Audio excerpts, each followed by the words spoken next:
എല്ലാവർക്കും നമസ്കാരം. എന്റർടൈൻമെന്റ് കീഴിലേക്ക് എല്ലാവർക്കും സ്വാഗതം. എന്റർടൈൻമെന്റ് കിഴി റിയാക്ഷൻ ആണ്. ലാലേട്ടന്റെ നെക്സ്റ്റ് ഇയറിൽ വരാൻ പോകുന്ന സിനിമകളുടെ അപ്ഡേറ്റ് ഉണ്ട്. ഭീകരാണ്, ഭീകര അപ്ഡേറ്റ്. അതും റിലീസ് ഡേറ്റ് അടക്കം. അതെ, അതാണ് ഇതിലെ ഭീകരത. അതെ, എപ്പോഴും നമ്മൾ കാത്തിരിക്കുന്ന ഒരു സിനിമയുടെ റിലീസ് ഡേറ്റ് നോക്കാൻ വേണ്ടിയിട്ടാ. അതടക്കമാണ് ഒരു വീഡിയോ പങ്കുവച്ചേക്കുന്നത് ഒഫീഷ്യലായിട്ട്.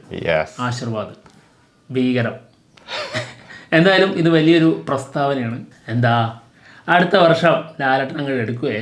അതിനകത്ത് ഇനി ആരും ഒന്നും ചോദിച്ചുകൊണ്ട് വരണ്ട എന്നാണ് ഇവര് ഇതിലൂടെ തരുന്ന സൂചന. ഇനി മറ്റൊരു സൂചന ഉണ്ട്.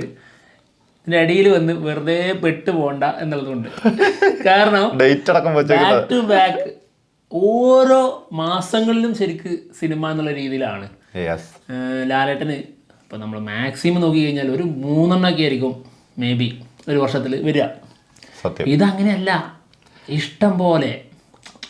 അതും ഈ ലിസ്റ്റിൽ പെടാത്തതും ഉണ്ട്. അതിന്റെ ഡേറ്റ് വന്നിട്ടില്ലാത്തത് കൊണ്ടാണ് അതുകൊണ്ടാണിത് ഇതിനകത്ത് പെടാതിരുന്നത്. ഡേറ്റ് പുറത്ത് വരാത്തതുകൊണ്ട്. അതെ, ഇതുപോലത്തെ അപ്ഡേറ്റ് ഇനി തുടരും. തീർച്ചയായിട്ടും അടുത്ത വർഷത്തിൽ വീണ്ടും തുടരും, പ്രതീക്ഷിക്കാം. കാരണം ഇപ്പൊ വന്നിരിക്കുന്നത് 5 സിനിമകളുടെ ഇതാണ് വന്നിട്ടുള്ളത്. അതിൽ 1 ഈ വർഷം തന്നെ റിലീസ് ഉണ്ട്, 25-ാം തീയതി ഡിസംബർ 25-ന്. ബാക്കി 4 എണ്ണം അടുത്ത വർഷത്തേക്കുള്ള മുതലുകളാണ്. ഡിസംബറിൽ ഇറങ്ങുന്ന, അതായത് ഡിസംബർ ഈ ലാസ്റ്റിലേക്കാണുള്ളത് ഇറങ്ങുന്നത്. അപ്പോൾ അത് നമ്മൾ അടുത്ത വർഷത്തേക്കാണ് കണക്കൂട്ടാറുള്ളത്. തീർച്ചയായിട്ടും അല്ലേ? അതെ അതെ. എന്തായാലും നമുക്ക് ഈ വീഡിയോ ഒന്ന് കാണാം, അതിന് ശേഷം സംസാരിക്കാം.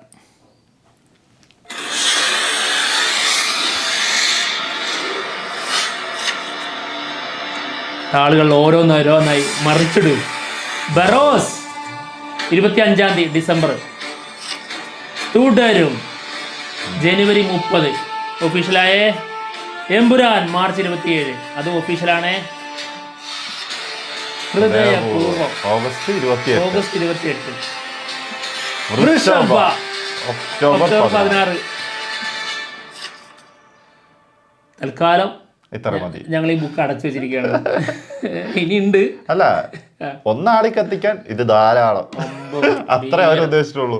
ഇതിൽ ഞാൻ ഞെട്ടിയത് എവിടെയെന്ന് അറിയോ? വൃഷഭ. ഞാനും അത് തന്നെ. വൃഷഭ കയ്യാലപ്പുറത്തിരിക്കുന്ന തേങ്ങ പോലെയാണോ എന്നുള്ളൊരു ഡൗട്ട് ഉണ്ടായിരുന്നു. ഉപേക്ഷിച്ചില്ല. ഈ രീതിയിലുള്ള ഒരു സംസാരം ഉണ്ടായിരുന്നു. ചിലർ ഇതിൻ്റെ അപ്ഡേറ്റ് രീതിയിൽ റൂമേഴ്സായിട്ട് ഇത് ഷെൽഫായി എന്നുള്ള രീതിയിൽ പറയുന്നുണ്ടായിരുന്നു. പക്ഷേ നമ്മുടെ നന്ദകിഷോർ പലയിടങ്ങളിലും വരുമ്പോൾ ഷെൽഫായിട്ടില്ല എന്നുള്ള രീതിയിലും പറയാറുണ്ട്. അത് ഇപ്പം ഒഫീഷ്യലായിട്ട് മനസ്സിലായല്ലോ, ഷെൽഫായിട്ടില്ല, ഓണാണ് സാധനം. കാരണം അതിൻ്റെ ഒരു പകുതി കൊണ്ട് ലാലേട്ടൻ ചെയ്തു കഴിഞ്ഞതാണ്. പിന്നെ ഉള്ളതേ ഉണ്ടാവുള്ളൂ. അതും ടൈം ഉണ്ടല്ലോ ഇഷ്ടം പോലെ. ഇപ്പോൾ എമ്പുരാൻ്റെ വർക്കുകൾ കഴിഞ്ഞു, ആളുടെ ഷൂട്ട് മൊത്തം കഴിഞ്ഞിട്ടുണ്ട്. ഇനി വൃഷഭയിലേക്ക് പോകുന്നൊക്കെ ഒരു സൂചന ഉണ്ട്. അപ്പൊ ചിലപ്പോൾ ഉണ്ടാവുമായിരിക്കും, വൃഷഭയിലേക്കായിരിക്കാം. എന്താണെങ്കിലും നന്ദകിഷോറാണ് സിനിമ വൃഷഭ ഡയറക്റ്റ് ചെയ്യുന്നത്. പിന്നെ AVS കമ്പനീസ് അല്ലെ, AVS സ്റ്റുഡിയോസ്, അവരാണ് ഇതിന്റെ പ്രൊഡക്ഷൻ.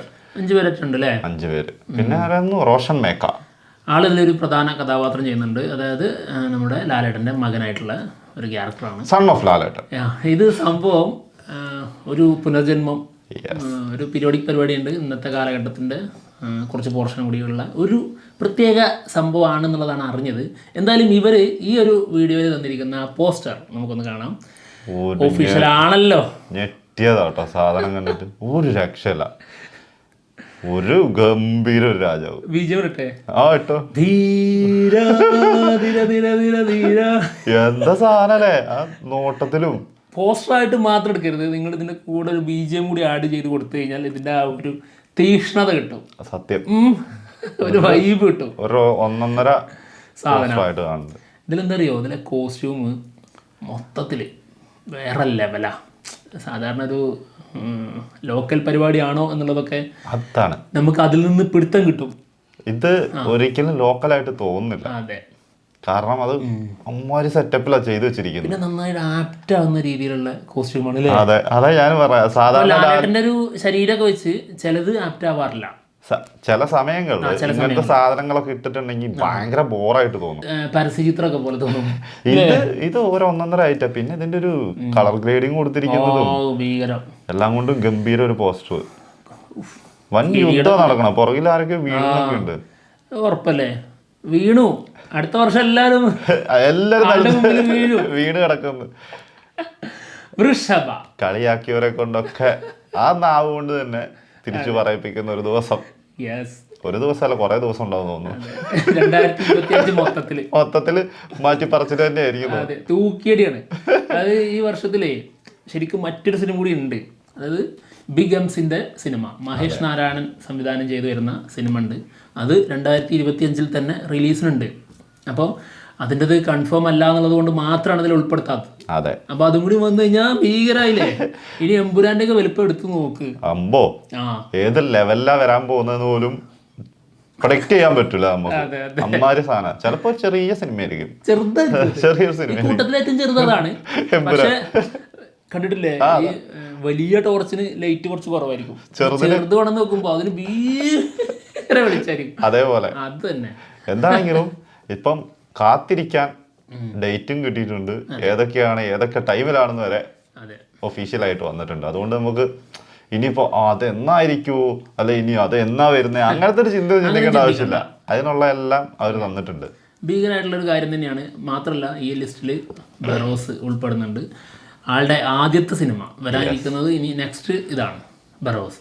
അതിനൊരു പ്രത്യേകത ഉണ്ട്. അതായത് ആള് നമ്മുടെ സിനിമ ഇൻഡസ്ട്രിയിലേക്ക് വന്നത് ഒരു ഡിസംബർ 25-നാണ്. അതുപോലെ തന്നെയാണ് സംവിധാനം ചെയ്ത് ഒരു സിനിമ പുറത്തിറക്കാൻ പോവാണ്. അതും പുറത്തു വരുന്നത് ഒരു ഡിസംബർ 25-നാണ്. ബറോസിന് ശേഷം തുടരും. ഇതങ്ങ് തുടരും. അതിനുശേഷം സത്യനന്ദിക്കാട് മൂവി അല്ലേ? തുടരും. അതല്ല, തുടരും. ഇത് ഒരു ഒഫീഷ്യലായിട്ട് ഇതിന് മുൻപ് അനൗൺസ് ചെയ്തിട്ടുണ്ടായിരുന്നില്ലല്ലോ. ജനുവരി 30 എന്നുള്ളത് നമുക്ക് അതായത് റൂമേഴ്സ് ആയിട്ട് നമ്മൾ പറഞ്ഞിട്ടുണ്ടെങ്കിലും 23 പറഞ്ഞു, പിന്നെ ജനുവരി 30 ഉറപ്പിച്ചിട്ടുണ്ടായിരുന്നു. ജനുവരി 30 അപ്പോൾ കൺഫേം ആയി. പിന്നെ അതിനുശേഷം എമ്പുരാൻ, അതിനുശേഷം സത്യനന്ദിക്കാട് മൂവി. അത് ഓഗസ്റ്റ് 28-ന്. അത് ഓണത്തിന്റെ ടൈം റിലീസായിട്ട് വരും. അത് കറക്റ്റ് ആട്ടോ. സത്യനന്ദിക്കാട് മൂവി റിലീസ് ചെയ്യേണ്ട ഒരു സമയം. അത് ലാലേട്ടനും സത്യനന്ദിക്കാടും ഒരുമിക്കുന്ന സിനിമയാണെങ്കിൽ റിലീസ് ചെയ്യേണ്ട ടൈമാണ്. അങ്ങനെയല്ല, ഇതിലൊരു പുതുമ കയറ്റി പറയും. ഒരു 2K കിഡ്സിന് കൊടുക്ക്. അമൽ ഡേവിസും ലാലേട്ടനും ഒരുമിക്കുന്ന ആദ്യത്തെ സിനിമ.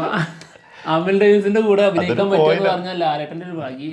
സത്യമായിട്ടും അമൽ ഡേവിസ് വേറെ ലെവലാ. ഇന്റർനാഷണൽ ബോട്ട് കൂടെ ഇറങ്ങി കഴിഞ്ഞപ്പോ അമൽ ഡേവിസ് ഹിറ്റായിട്ട് നിൽക്കുന്ന സമയം. ആ സമയത്ത് ലാലേട്ടൻ ഒരു ചാൻസ് കിട്ടാന്ന് പറഞ്ഞാണല്ലോ. ലാലേട്ടന്റെ എന്തോ വലിയ ഭാഗ്യം. ലാലേട്ടൻ അങ്ങോട്ട് അപ്രോച്ച് ചെയ്തായിരിക്കും. ആള് മനഃപൂർവ്വം ഈ സിനിമയിൽ ഇങ്ങനെ ഡയലോഗ് ആണെന്ന് പറഞ്ഞിട്ടുണ്ടെന്ന് പറഞ്ഞു. അതെന്നറിയോ, അമൽ ഡേവിസ് ഒരു രസികൻ തന്നെ. എന്താണെങ്കിലും പറയുന്നതാണ്, എന്റർടൈൻമെന്റ് വേണ്ടേ? അതെ, നമ്മള് സീരിയസ് ആയി പോയ ഒരു സുഖമല്ല. അതെ, നമ്മളെ നിങ്ങൾ എപ്പോഴാണ് സീരിയസ് ആയിട്ടുള്ള സീരിയസ് ആയി സംസാരിക്കുന്നത് കേൾക്കുമ്പോ തന്നെയാണ് ഇത് ഭയങ്കര കോമഡി ഫീൽ ചെയ്യുന്നതല്ലേ. നീ ഇങ്ങനെ സംസാരിക്കുമ്പോ തന്നെയാണ് ഇത് കോമഡി എന്ന് പറഞ്ഞല്ലേ. അതേപോലെ എന്താണെങ്കിലും കാത്തിരിക്കാം വരുന്ന ഇനി വരാനുള്ള ജോണറുകൾ നോക്ക്. ബറോസ് ഒരു ഫാന്റസി പരിപാടി, ഫാന്റസി ഹൊറർ ഭൂതം പരിപാടിയൊക്കെയാണ്.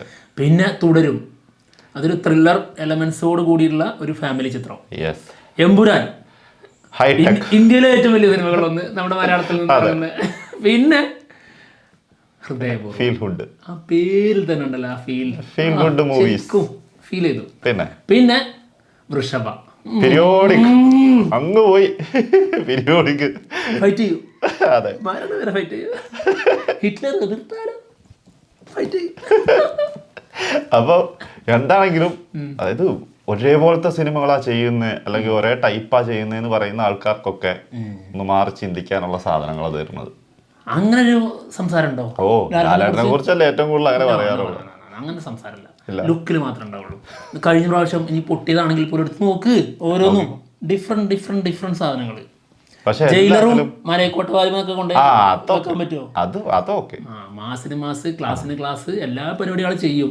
പക്ഷെ എന്തോ നിർഭാഗ്യമൊന്നുമല്ല, സംവിധായകർ കുഴപ്പം കൊണ്ട് തന്നെ. വേറെ ആള് ചെയ്യേണ്ട സാധനം ആള് കിടിലായിട്ട് ചെയ്തു പോകുന്നുണ്ട്. നമ്മുടെ കയ്യിലാണ് കിട്ടി നോക്കണ്ടേ, പൊളിച്ച് കൈ കൊടുക്കില്ല, ഇതിന്റെ അപ്പറാക്കി തരും. ഉദ്ദേശിച്ചതാണല്ലോ, പൊളിച്ച് കൈ കൊടുക്കൂല എന്നല്ലേ. എന്താണെങ്കിലും ഞങ്ങള് പോവാണ്, വലിയേട്ടൻ കണ്ടിട്ട് വരാം. കണ്ടിട്ട് വന്നിട്ട് അഭിപ്രായങ്ങൾ പറയാം. അതെ, പുതിയ സിനിമ ആയതുകൊണ്ട് കുറേ കാര്യങ്ങൾ കണ്ടുപിടിക്കാനുണ്ട്. നമ്മളേ സ്പോയിലർ അടിക്കരുത് കേട്ടോ, ഒരിക്കലും പറയരുത്. കാര്യം പറയാൻ പാടില്ല. പുറത്ത് പറയാണ്ട് വേണം ഇതിന്റെ റിവ്യൂ ഇടാൻ. സംഭവം ഇതിന്റെ പിന്നണിയിൽ നിന്ന് കിട്ടിയിരിക്കുന്നത് ഒരു വേറെ ലെവൽ സിനിമയാണെന്നതാണ്. ഇത് രഹസ്യമാണ്. മമ്മൂക്കയുടെ കരിയറിൽ തന്നെ ഏറ്റവും ബെസ്റ്റ് സിനിമകളിൽ ഒന്നാണെന്നൊക്കെയാണ് കേൾക്കുന്നത്. മാസിന്റെ തന്ത വലിയേട്ടൻ അങ്ങനത്തെ റൈറ്റാണെന്നാണ് കേട്ടത്.